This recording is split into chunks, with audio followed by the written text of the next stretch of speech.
uunahin ko lang po itong debate ngayon, ano po, pagtatalo. Doon po sa sinasabing, gawin na po natin itong example, wala ho pa namang itong subjudice kasi nga po pinag-uusapan pa lang nga, wala pa nga pirma po yung charge sheet daw sa ombudsman eh.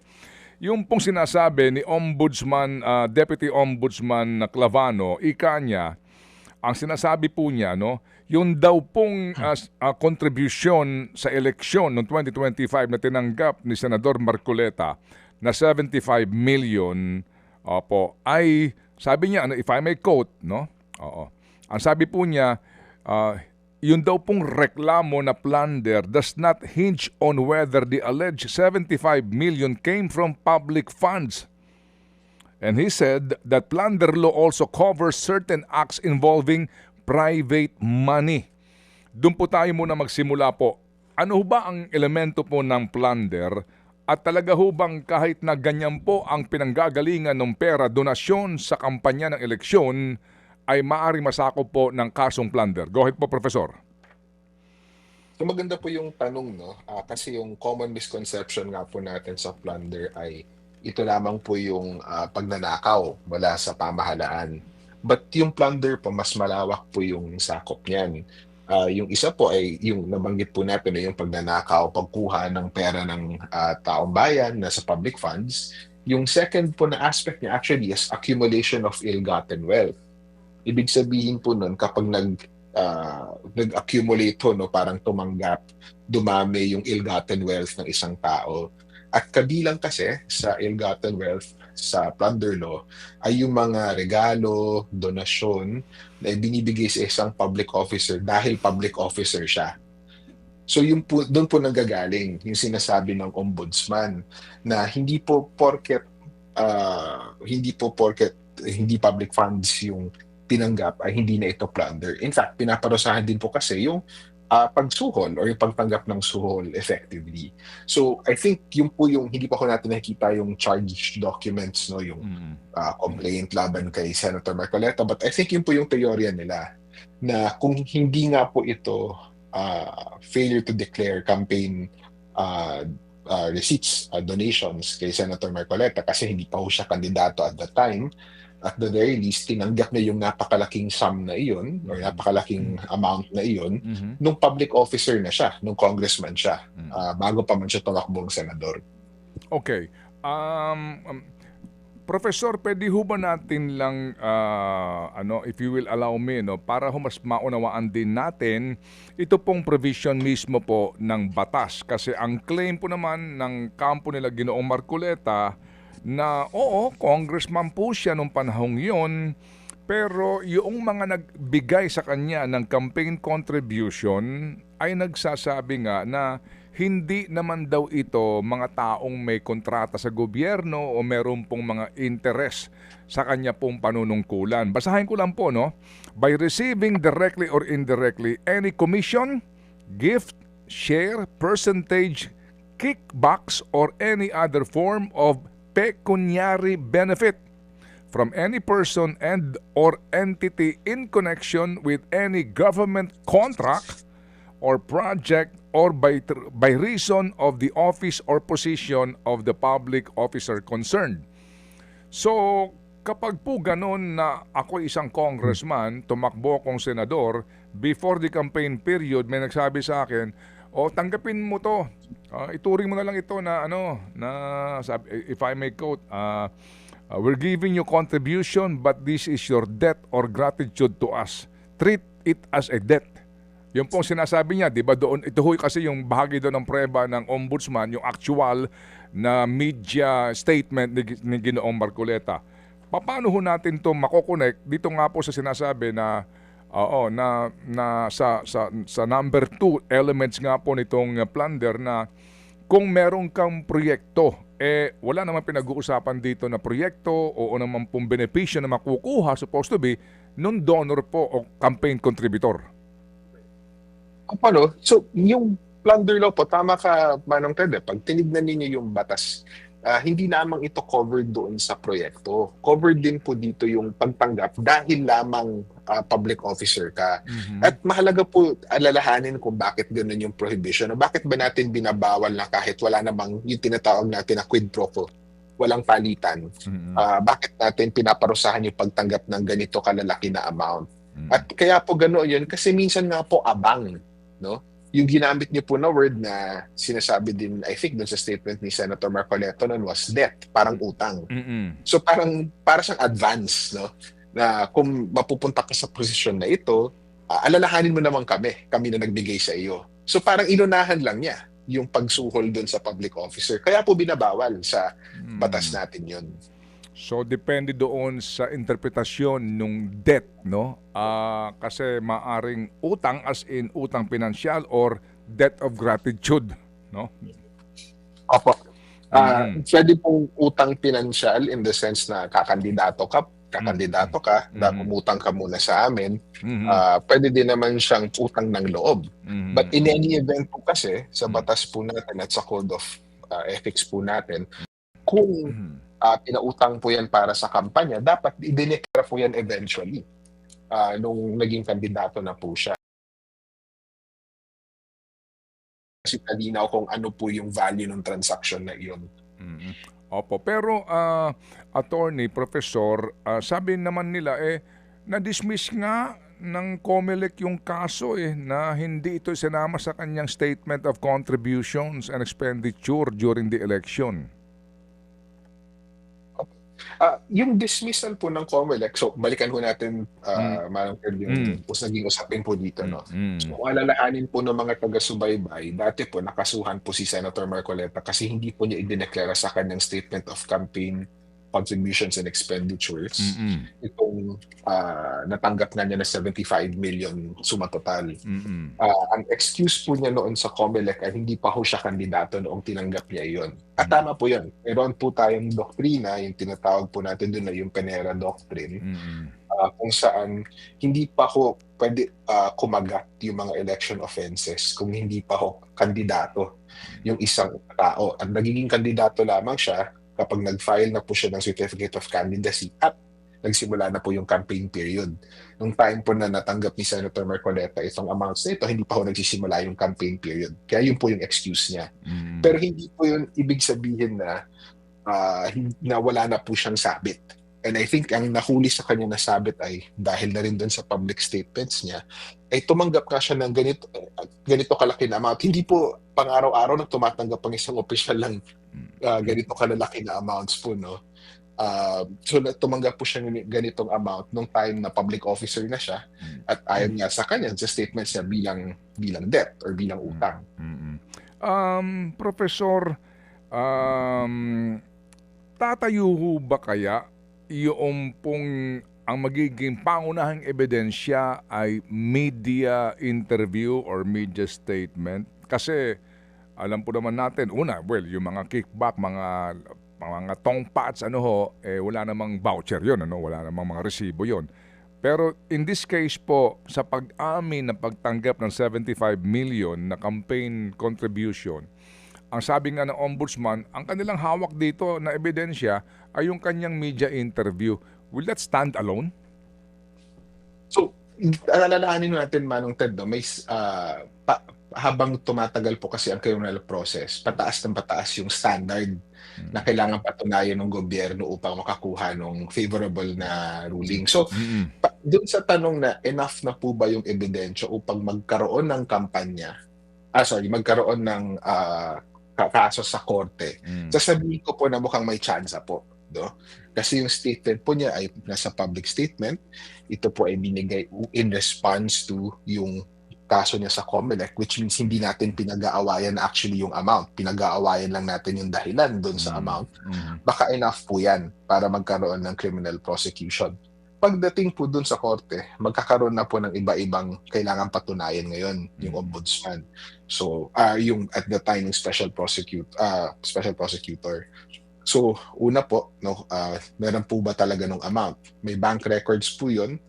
May bank secrecy law po tayo, pero pwede po pabuksan ng korte yon na proper na subpoena.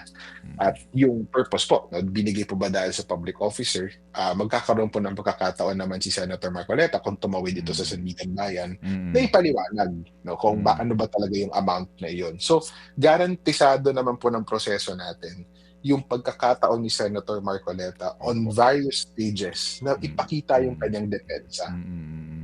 At saka dito po kasi dahil plunder po ito, yung quantum of evidence dito, ano ho talaga, di ba? Proof Opo, beyond reasonable doubt, no?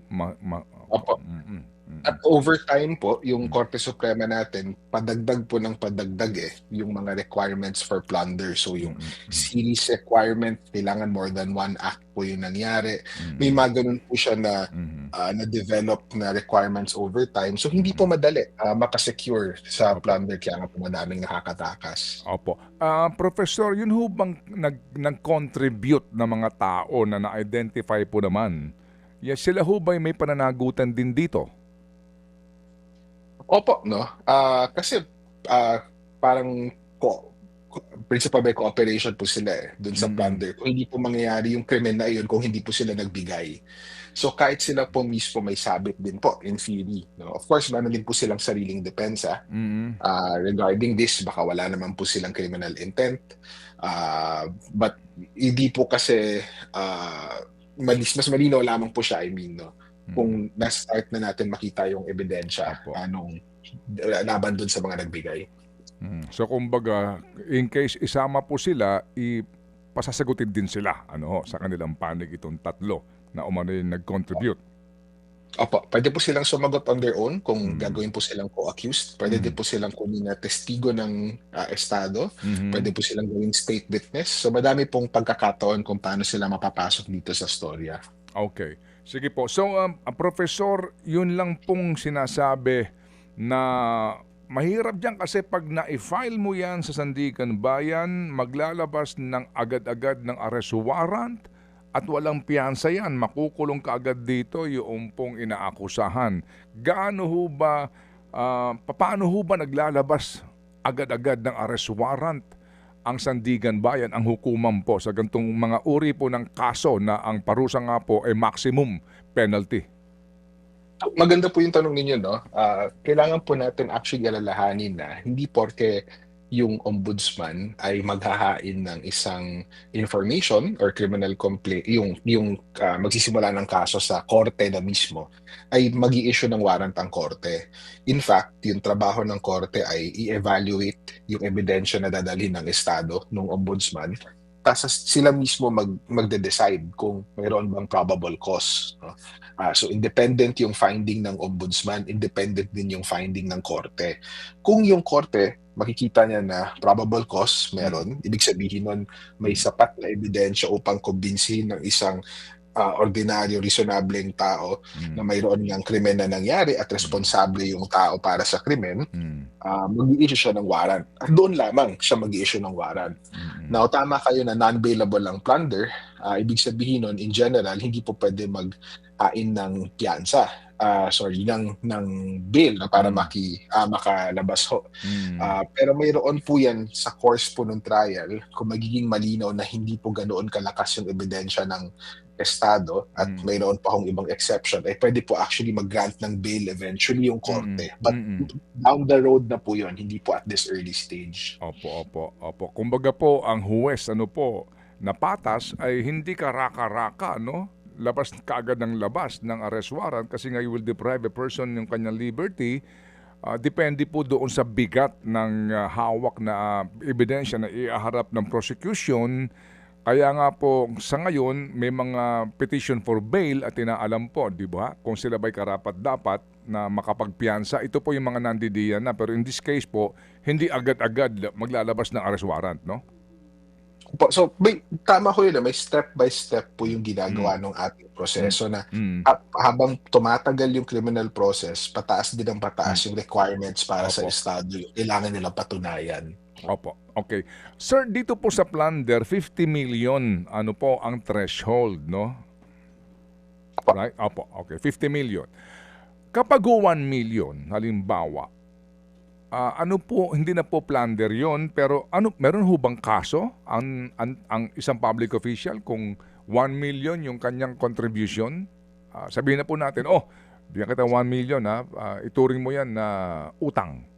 Lista mo muna, Opo. utang mo sa akin. Kapag 1 million, below 50 million, paano kaya? O kaya 49 million, paano po kaya?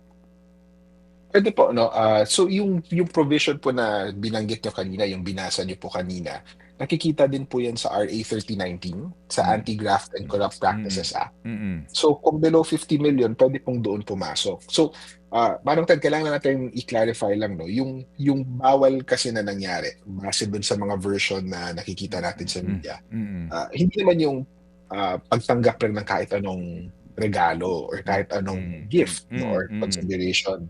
Yung pinagbabawal dito yung ganoon kalaki na amount at mukhang dahil congressman si Senator Marcoleta or by reason of his public office. Mm, So kahit mas maliit yung amount na iyon, kahit 5,000 lang yung kahit 10,000 lang, mm, puwede pa rin siya pumasok, sa criminal law natin sa RA 3019 or yung Anti-Graft and Corrupt Practices Act. Ang pinagbabawal kasi dito ay yung public officers natin dapat hindi mm, tumatanggap ng ganito na mga regalo in advance, mm. or dahil lang sa kanilang posisyon kasi baka magkaroon sila ng utang ng loob doon sa nagbigay sa kanila. Opo, so ibig sabihin po, may kaso pa rin. Hindi nga lang po plunder pero according po sa ating pong Anti-Graft and Corrupt Practices Act. Yan po yan. Opo, tama po. Okay, may tanong lang po si Chacha bago kami mag-good night sa inyo. Sorry, attorney naistorbo po Okay po. namin kayo. Okay. Oo. Yes po, Professor, may binabanggit din dun sa mga naging pahayag ng ombudsman. Ang sinasabi nila, yun daw pong pagtanggap in tranches. Ano pong explanation dun? Gaano katiba yung ebidensya na yun? Well, importante po yun sa plunder. Kasi ito nga po yung unique sa plunder. Ang Mm. requirement po niya ay series of transactions. Ibig sabihin, may sunod-sunod po na pangyayari. So kung tingi-tingi yung bigay, no, 25, 25, 25 muna, pasok po talaga yun sa plunder. Assuming nandiyan po yung other requirements. Kasi series of transactions po siya. So, kailangan tignan yung history nitong Plunder Act. Noong 1990s, no, sa dami ng corruption allegations, nag-decide magpasa yung Kongreso ng mas matindi, effectively na Anti-Graft and Corrupt Practices Act, but for ditong malalaking amounts. At for some reason, doon sa batas natin sa plunder, may requirement na series of transactions. So yung sinasabi ng ombudsman na tranches, isa yun sa mga elemento ng plunder na kailangan nilang patunayan. Na kailangan hindi lang isahan na nangyari ito, hindi siya one-time payment. Mhm. Kailangan Mm, parang may longer term na relationship doon sa tao na nagbigay dahil nga doon sa series of transactions. So, mm, ginawa yun initially upang iwasan yung baka naman kasi kung piloso po yung mm, magbabayad, mm. itingi-tingi niya para Oo. hindi po pumasok sa plunder. Oo, So, ito oo. po, pasok po siya kasi Oo. kahit tig 25 po yan natanggap, ang total po niya Mm. is 75. Oo, oo, hindi Okay. siya titignan na parang isa-isang 25. In Oo, totality oo, yung oo. pagtingin dito. Oo, series. Opo, Series. kasi kung hindi po combination or series, 'di ba, lalabas po siya sa plunder kasi ang Mm. sasabihin lang po, Mm. isa-isa lang ano lang yan, below 50 Opo. So yung Oo. Mm. tinitignan ng batas parang nilalump niya lahat yun. So Okay. combination or series of transactions po yung ginagamit Opo. nila na wording. Sige po. Mhm. So, Professor, ito lang po, no? Doon kasi sa binabanggit nyo na 1 million graft yan. Ano po? Pero ano ito na, ngayon po naman, di ba, mayroong ang senador tumanggap ng contribution mula sa kontratista sa kanyang lugar. Paano po yun? Kasi ito hong ating mga mambabatas, marami sa kanila po, no? Tumatanggap po ng contribution mula sa mining company. Tumatanggap po sa kung kani-kanino negosyante. Deklarado ho naman nila sa kanilang sose. Paano yon kung ganun po na klarong-klaro na yung kanyang campaign contributor may conflict of interest? Hindi siya makakasuhan ng GRAP kung siya po ay nagdeklara sa kanyang sose? Well, hindi po siguro, so ganito po Manong Ted, no? I Mm, think mm, una mm, kailangan mm, nating kilalanin maraming butas itong election mm, financial mm, disclosure mm, laws natin. And yung korupsyon sa pamahalaan, nagsisimula yan sa pangako sa halalan. mm, So, kung seryoso tayo about corruption, itong flood control, etc., kailangan balikan natin yung mga batas natin na yan mm, sa pagbabasela kasi parang ang dami pala niyang butas na mm, nalalaman lang natin in the last 2 years. mm, But doon sa particular niyo na tanong, meron po kasing yung contractor po na example, bawal po talaga kasi tumanggap sa ilalim ng batas, no? Yung pagtanggap from contractors, yung mga gumagawa po ng ganitong proyekto, isa po mm, sila dun sa prohibited sa pagbibigay. So, mayroon po, hindi po siguro 3019, baka mm, pumasok po siya sa election offense. So Hmm. mayroon po kahit papaanong sasalo, ang problema lang hindi na rationalized yung Mhm. penalties para rito. Kasi 'di ba ho, yung hindi po siya nakatali lagi doon sa amount, parang ang Mm. laki nung factor ng timing. So ang dami pong puwedeng butas na puwedeng, Oo nga. lusutan. Ah, Oo, kaya nga ngayon pati itong si Comelec inabsuelto, 'di ba? Ngayon, itong ilan na mga may isyung gano'n na mismo yung involved sa flood control project na kontratista, campaign contributor. Opo, kasi posible naman po talaga na kung dineklara niya sa kanyang SOSE, baka hindi na po siya kasama doon sa offense na yung failure to disclose.